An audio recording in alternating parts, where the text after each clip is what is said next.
Basil concerned over increased nomination fees. Chinese celebrate Lunar New Year. And Coca Cola Ipatas Cup sees newcomer D8 Mosquitoes secure first win. This is National EMTV News with Meriba Tulo.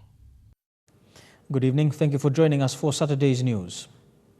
Deputy Opposition Leader and Pangu Party Leader Sam Basil is calling on intending candidates to support him in taking the government to court over the 10,000 kina nomination fee. Constitutional Democratic Party founder and President Ila Geno has backed Mr. Basil, saying that the increase is unconstitutional. The Pangu Party leader and deputy opposition leader is calling on all intending candidates to support legal action against the government for the increase of the nomination fee from 1,000 kina to 10,000 kina before it is passed as law. Mipla like singar lo olgara intending candidates lo Papua New Guinea. Usat ol man meri, usat like sana pos member blo district na member blo local level government president all by go nominate na sanap. Mipla now ask him yupla all garalo Papua New Guinea. Osem yumi must hold him one pla court case. Now yumi must fight him this pla issue before yumi elate na this pla golo election. Pangu Party legal advisor Brian Kramer explained the excuse by the government that the 10,000 kina increase was to assist elections was inconsistent. But the Electoral Commission's function is not to raise taxes, to raise money to fund itself. It's a function, it's a constitutional office, and it is the responsibility of the government of the day to fund it. Now, the announcement of the Electoral Commission budget has gone from 200 million to 400 million. And by increasing the fee from 10,000 to, 1,000 to 10,000, and now we have on record up to 4,000 candidates that want to contest. So the most you could raise is 40 million kina. So it clearly shows that the increase will not serve the basis of increasing or assist with funding. Former Muslim Commissioner and now party leader for the Constitutional Democratic Party, Ila Geno, said he would be supporting the legal action. They got the clouds, they got the determination, they got the skills, but not necessarily they will have enough money to be able to express their rights to nominate to contest the 2017 election. The two party leaders argued that a grassroots person would be unable to afford the 10,000 kina and that the nomination fee increase was in the interest of the current politicians and wealthy individuals. Adelaide Xerox Curry, National EMTV News. In the meantime, concerns over the printing of ballot papers overseas have again been raised. Deputy Opposition Leader Sam Basil today questioned why the Electoral Commission is printing the ballot papers in Indonesia. He says the concern of generic ballot papers being printed and used in border provinces by the Indonesian government is a real threat, and the Electoral Commission should look to Australia or New Zealand instead.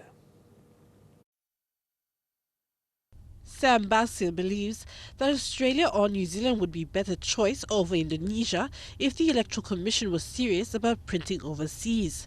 In New Zealand and Australia, I would be comfortable if they print in New Zealand and Australia because their laws are so strict that we can use their laws to hold those printing companies accountable to come to us to tell us how many generic papers they printed and how many normal ballot papers they printed. In Indonesia, we cannot get that because we don't know their laws. He said that Indonesia may be able to influence elections on the border. To put people in there from the provincial seat of the Western, provincial seat of the Sundown, the seats along Telefomin, along Vanimo Green.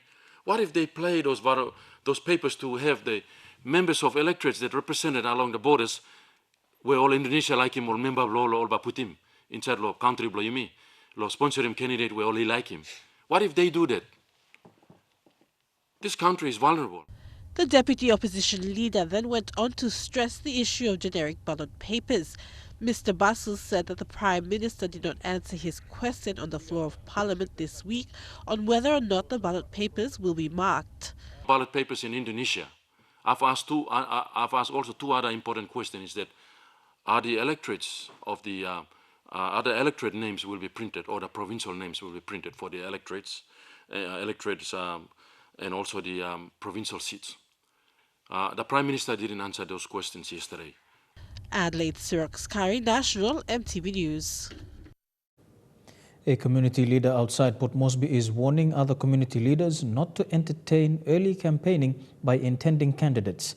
Chairman of Engatari Redevelopment Association at Bomana, Philippine Sukul, says this is wrong and authorities must look into it. Chairman Sukul made this statement following a recent launch of a program outside Port Moresby. Anem samdini yula meki mas association chairman masavena to go right mas kam na meki. This law working illegal. And now time long all internet candidates law come in law association na okay give him funds or this lagan time long election time long nomination yes some you can come law association or. Here with National MTV News, we'll have more stories after the break. Stay with us.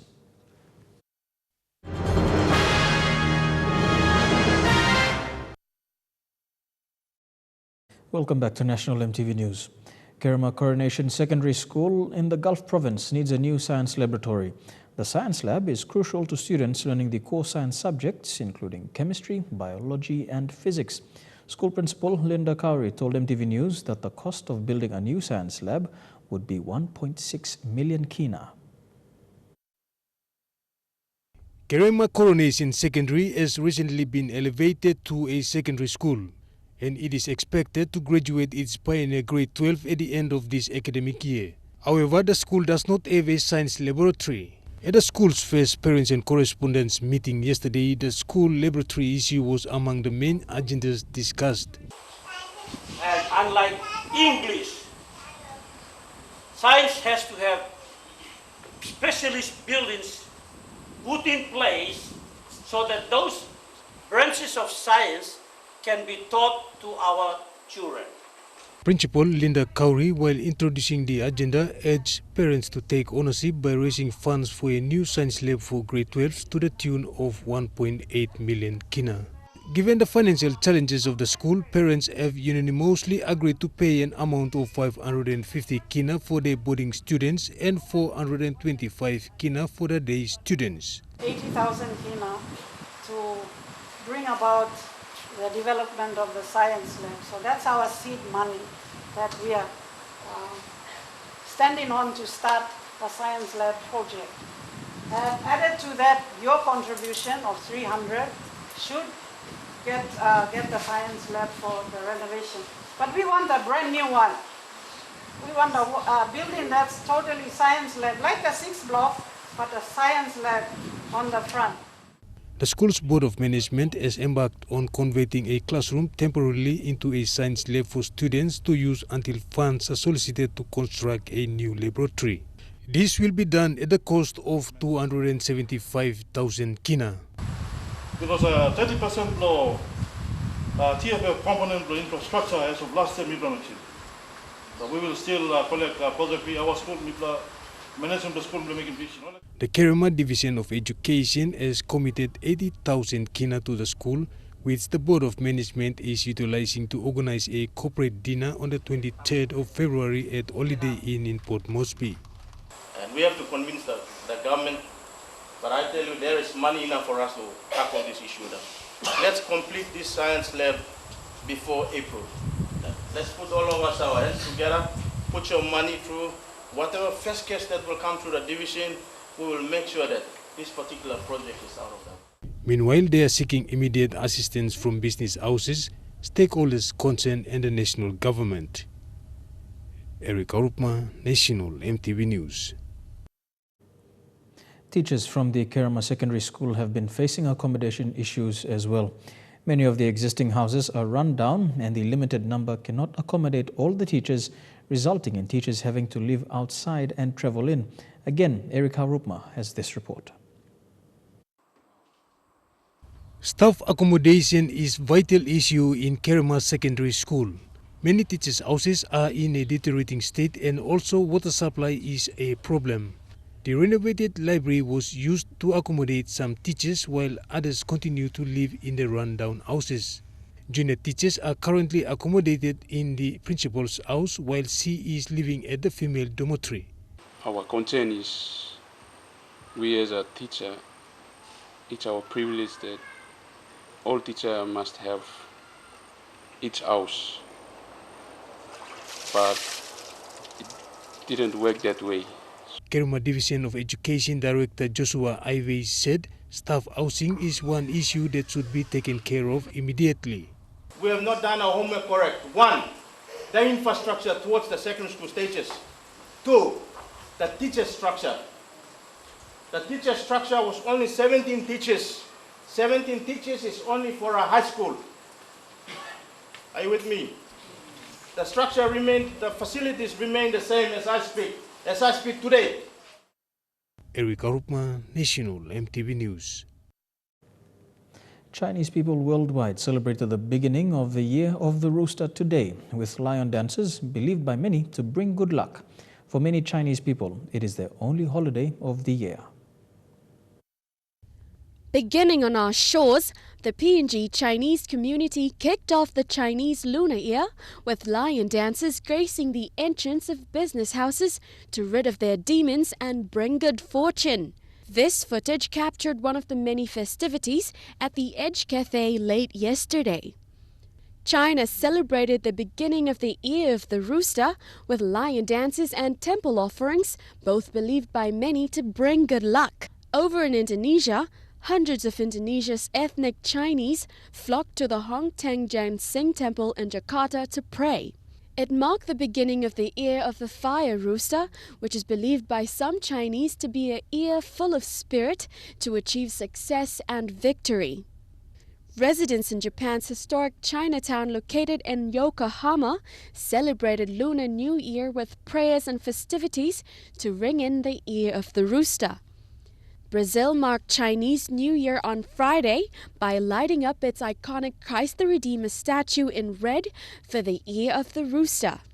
According to officials, China's Consul General chose red for the statue of Christ as it is the typical color of the Chinese celebration. The Lunar New Year sees the largest annual mass migration on Earth as hundreds of millions of workers pack trains, buses, aircrafts and boats to spend the festival with their families. Melissa Gaviro, NTV World News. You're watching National MTV News. After the break, some sporting action in Trukai Sports. Stay with us.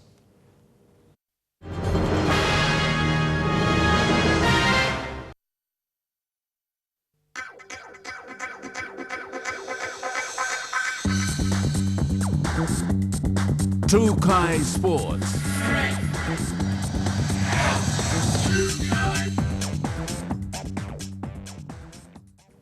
Welcome to Trukai Sports. The annual Hanobada Men's Rugby League competition ended this afternoon at the Koni Oval at Konidobu. A total of 24 teams from the big village of Hanobada braved the hot city conditions to rub shoulders on the turf, attracting a good number of spectators.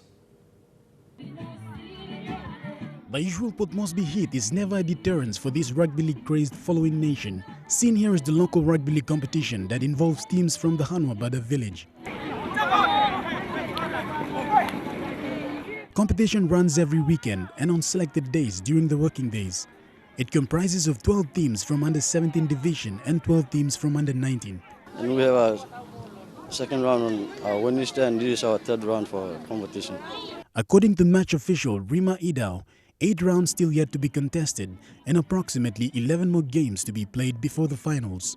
Our competition was started on last week Saturday, and we have a second round on Wednesday, and this is our third round for our competition.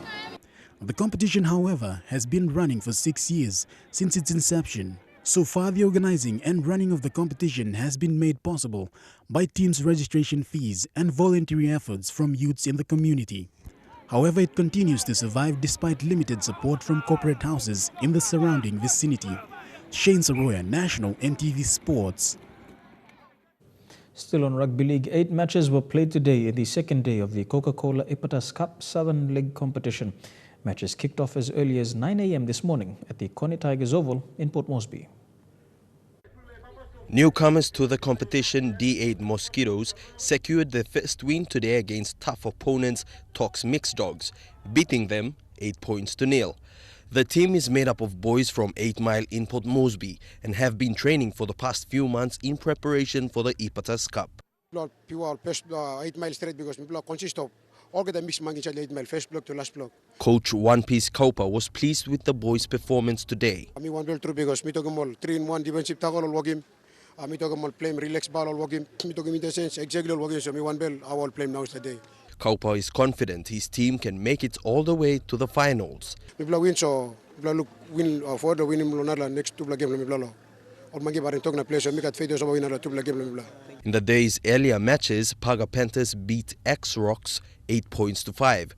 Waigani Irala 14 beat 6 Mile Storms on 4 points. Brotherhood lost to Mayamata 16 points to 8. The Ipatas Cup Southern leg will end on Sunday, the 5th of February.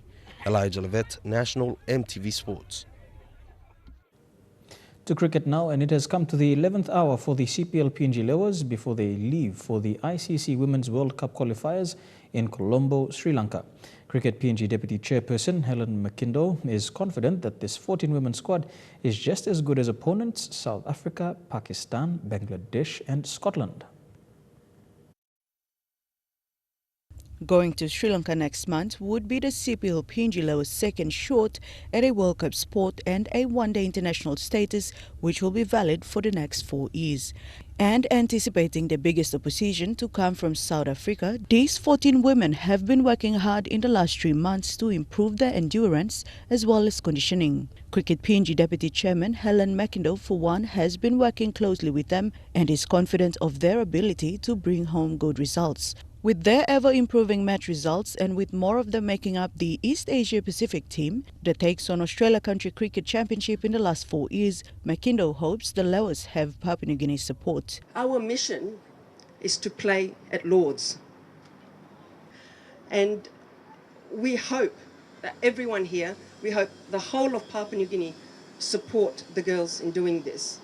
She reiterated that the top 3 teams from this World Cup qualifier will go on to the Super 6 series where they will compete for the final leg.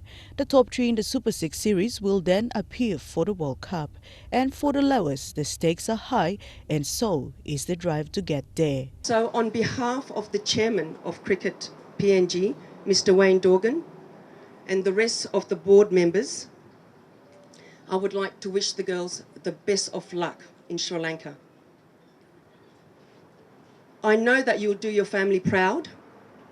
I know that you do CPL, Cricket PNG, and Papua New Guinea proud. But far more important than that, Lewis, go to Sri Lanka, play your very best, and do yourselves proud. Dini Rose Raiko, National EMTV Sports. To beach volleyball, and today saw round 2 of the beach volleyball competition for the men and women at Ella Beach. The competition is still in its grace period, and as such, both the under-18s and under-15 teams, including individuals in similar age groups, have been encouraged to register for competition. The main aim is to select a team for the under-18 men's for the upcoming Youth Commonwealth Games in the Bahamas. More youths around Port Moresby have been encouraged to register and participate in the beach volleyball competition to boost the interest of the code. With the code still new to many indoor and outdoor volleyball players and enthusiasts, Federation President Killer Dix said the theme of the under-18 and under-15s competition is to identify top players who can be scouted into the training squad for the upcoming Youth Commonwealth Games in Bahamas. The focus is basically on under-18 boys this year because in July our boys team will be joining the rest of the other sports that have been identified to take part in the Youth Commonwealth Games in Bahamas. Killa said the focus for 2017 and 2018 will be on the code, as this year will see many regional and international competitions. He said competitions and selections will also be organized for senior players for both men's and women's teams in preparation for the Mini Pacific Games, the Pacific Games, and qualifiers for the Gold Coast Commonwealth Games. Dina Rose Raiko, National EMTV Sports. And that ends our sports for today. Up next, the weather details for the next 24 hours. Kai Sports.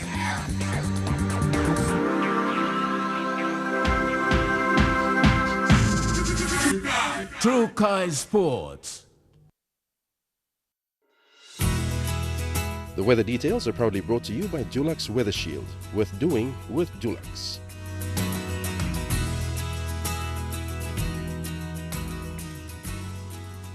Look at the weather forecast over the next 24 hours. In the southern region, it's going to be a wet one. Port Moresby, Daru, Kerma, Alata, Papandeta, a shower or two over the next 24 hours. To the Momase region, Ley and Wau, a shower or two. Showers as well expected in Madang, Wibek and Vanimore. To the New Guinea Islands, a shower or two in Lorengau, Kavieng, Kokopo and Rabaul, and a shower or two as well in Kimbe and Buka. And in the Highlands region, Mount Hagen, Goroka, Kundiawa, Mendi and Wabeg, showers expected over the next 24 hours with morning fog.